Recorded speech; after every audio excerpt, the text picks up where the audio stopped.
All right, Redneck Smelting. We're going to pour a aluminum ingot here for you. I what, 80 soda cans? 85 soda cans. 85 soda cans and a little piece of scrap aluminum we had laying around the shop. Yep. We just fabric cobbled these up together. Some rebar tongs. Yeah, let's see if they work. I think we got about $2.10 in the tongs. Super comfortable. But I'm pulling up a brick with it. That could be a problem.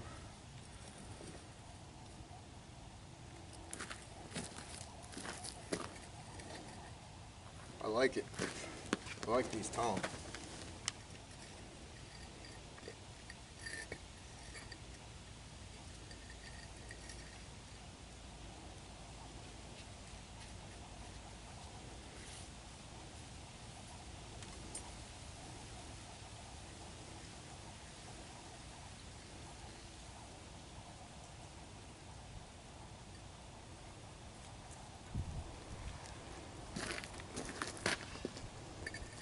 Well, I call that a success. Yeah, that felt way more comfortable than the We've been using channel locks. channel locks.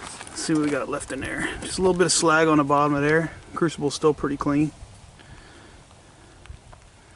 It's still liquid. That's pretty though. That is pretty. That's going to be a nice aluminum ingot right there. I believe so. Man, I love these tongs. Way better than the channel locks. $2.10.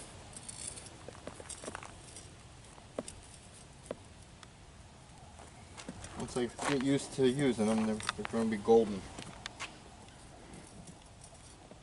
Yeah, we just whipped them up. We actually heated the steel up in the forge while we were melting the aluminum. Yep, just like so. Dual purpose. There we go. That's it. All right, we're going to let this cool down and pop it out. Yes, sir.